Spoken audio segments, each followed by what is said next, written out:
ॐ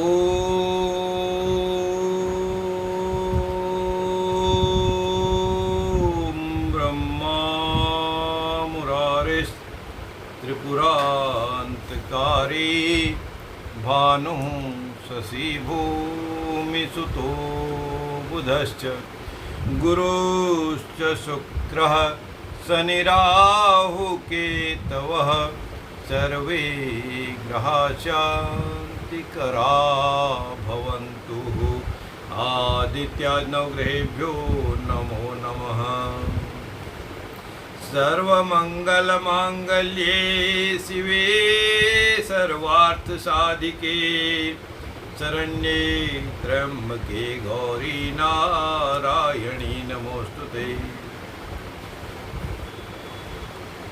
जय राम सदा सुखधाम हरे रघुनायक सायक चाप धरे जनरंजन भंजन शोक भये करुणाकर भालि विभूति हरे कर्पूर गौरम करुणावतारम संसार सारम भुजगेन्द्रहारम सदा वसंतं हृदयारविंदे भवं भवानी सहितं नमामि।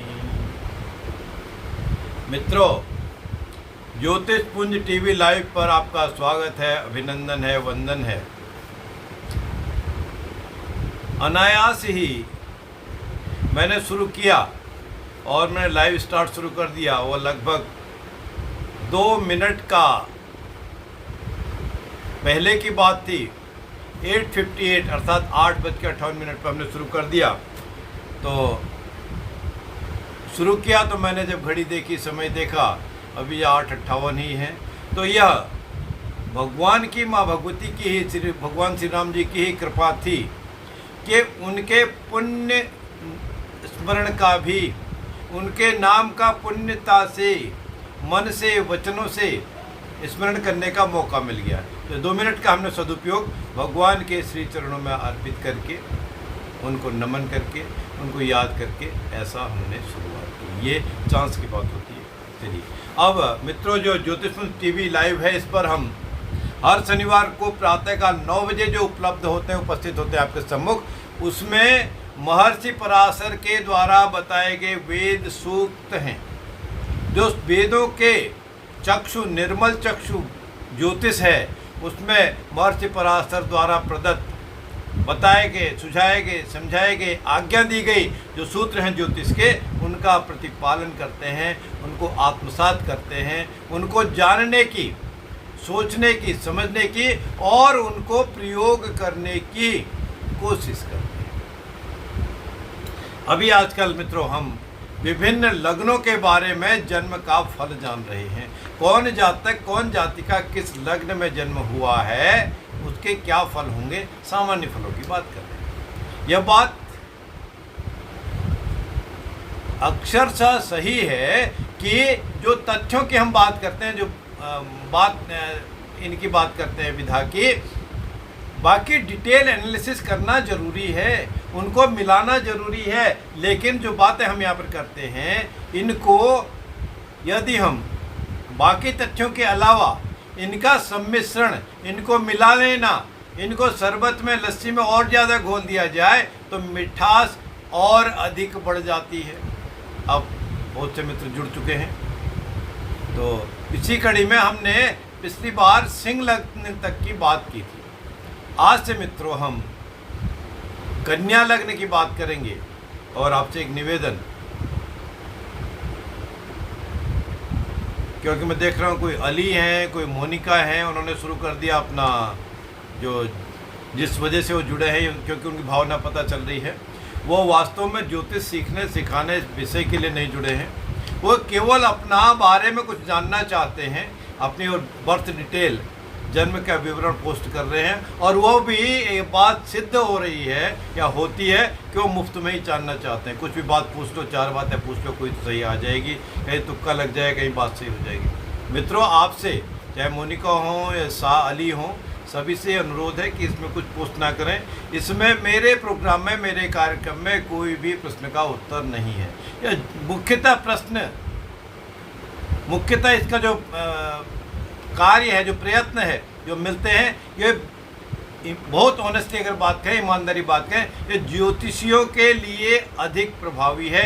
उन्हीं के लिए विशेष तरह से हम बात करते हैं। जो ज्योतिषी कई सालों से प्रैक्टिस कर रहे हैं, उनके लिए अधिक फलदायी है। अर्थात ये उनको सोचने समझने में, उनको प्रिडिक्शन करने में और अधिक आवश्यकता होगी, और अधिक उनको उपलब्धता होगी, और अधिक सहायता होगी।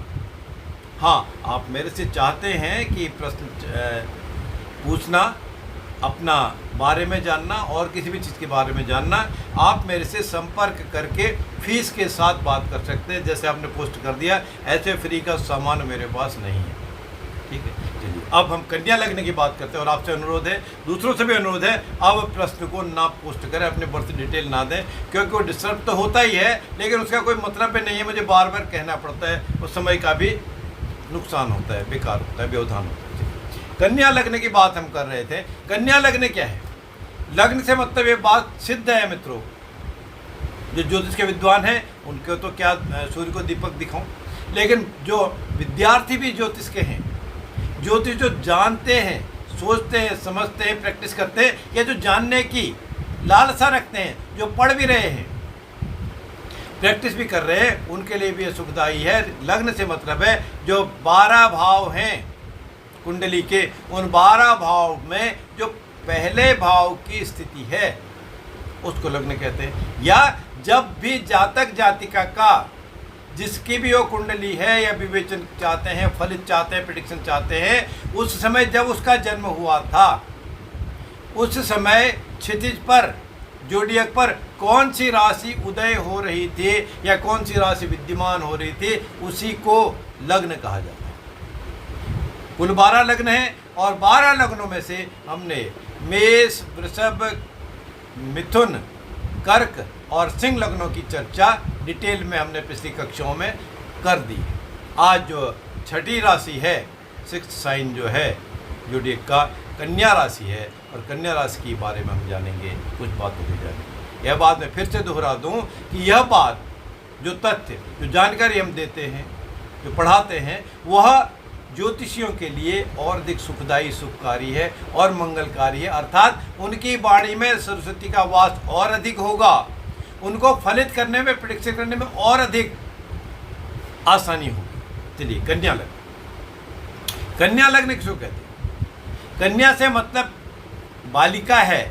ज्योतिष की लग्न के लिए ऐसा नहीं है, बालिका भी हो सकती है, बालक भी हो सकता है, और कोई थर्ड जेंडर भी हो सकता है। किसी देश की जो राशि है, लग्न है, वह भी कन्या हो सकती है। या पशु पक्षी जानवरों के लिए भी जब हम बात करते हैं, वो भी कन्या हो सकती है। या कोई कार्य करने के लिए भी लग्न, वही 12 ही लग्न हैं जिनमें से कन्या लग्न में, उसके लिए भी, मुहूर्त के लिए भी उसका प्रयोग किया जाता है। इस तरह बहुत से विधाओं के लिए, बहुत से कार्यों के लिए, कर्मकांड में भी इन लग्नों का प्रयोग किया जाता है। हम तो कन्या लग्न में जन्म हुए जातक के बारे में जानना चाह रहे हैं, प्रयोग करना चाह रहे हैं। अब कन्या लग्न, कन्या लग्न के सीधी से अगर हम बात करें, नौका विहार करती हुई कन्या उसका चिन्ह है।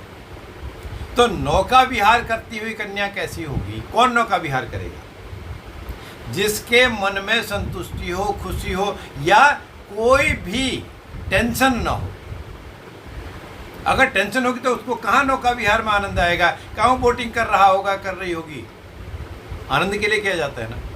या जिसको भय ना लगता हो, विशेषतः नदियों में नौका विहार करना, बड़े गहरे तालाब में नौका विहार करना, समुद्र में नौका विहार करना, उसका दिल भी मजबूत चाहिए, है ना। अन्यथा तो डर लगता है। जिसको जल से डर लगता है, गहरे समुद्र से डर लगता है, वो नौका विहार कैसे कर पाएंगे? तो नौका विहार करने वाला चिन्ह कन्या का है। तो आनंदमयी प्रकृति लिए हुए होते हैं कन्या राशि के जातक, जिसको आनंद की प्राप्ति होती है, और आनंद को वो कहीं से भी ढूंढ लाते हैं, निकाल लेते हैं। और जिसको आनंद की प्राप्ति होती है, आनंद की इच्छा होती है, या जिसको एंजॉय करते हैं, वो सौभाग्यशाली तो होते ही हैं। और जो सौभाग्यशाली है, आनंद की प्राप्ति है, उनमें एक से अनेक गुण भी होते हैं,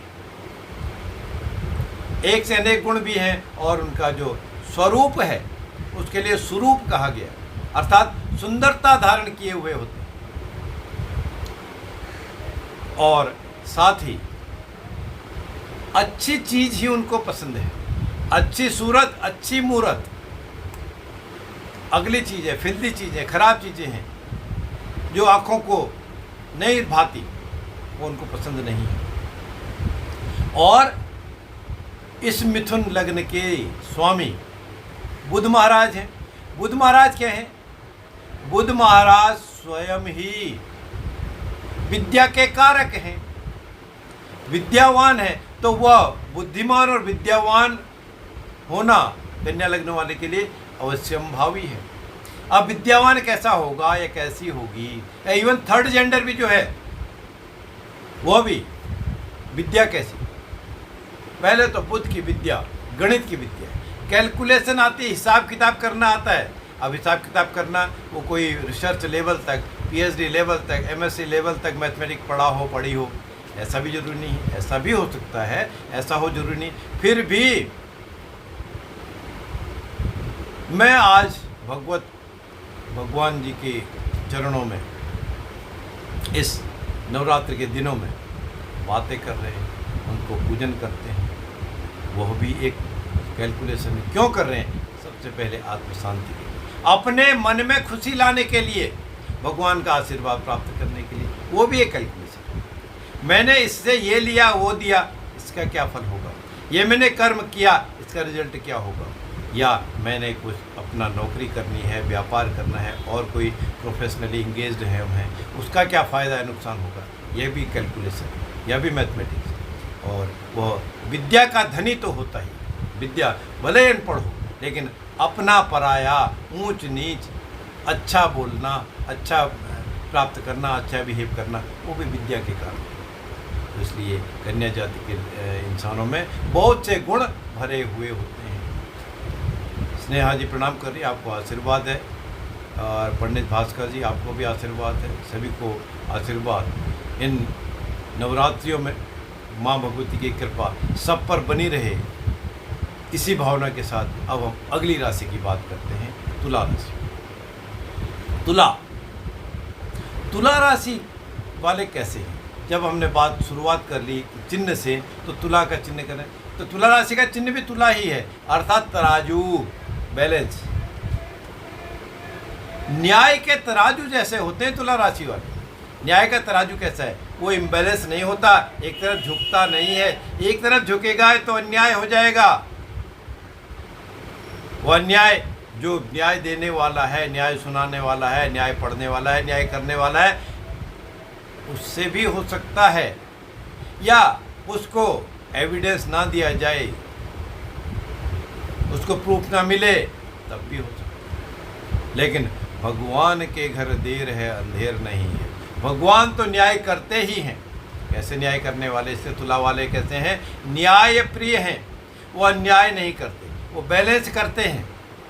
कभी गाहे बगाहे कुछ हो भी जाए, तब भी उसको वो गलती को सुधार करने की कोशिश करते हैं। और जैसे ही किसी को भी हमको एहसास हो गया या कमी रह गई या गलती रह गई, उसमें अब मुझे पश्चाताप करना चाहिए, तो सुधार करना चाहिए, या सुधार के उपाय करने चाहिए, या सुधार के लिए क्या कदम उठाया जा सकता है, ऐसे कार्य करना चाहिए, तो उसको भगवान भी, परमपिता परमेश्वर भी माफ़ करते हैं। अर्थात उन पर, तुला राशि के जातकों पर, तुला लग्न वालों के पर भगवत कृपा विशेष रूप से प्राय होती है। विशेषतः न्याय के क्षेत्र में वो गलत काम नहीं करते, बैलेंस काम करने वाले होते हैं। उनके प्रकृति भी गिव एंड टेक की भले ही होगी, लेन देन की भले ही होगी बुद्ध की तरह, लेकिन साथ ही वो मंगलिक कार्य करने की, किसी का अहित ना चाहने वाले, और अपना ड्यू भी नहीं छोड़ते। और किसी का ड्रोन है, ड्रोन को भी ड्रॉ कर लेते हैं। किसी को गिव एंड टेक का काम है,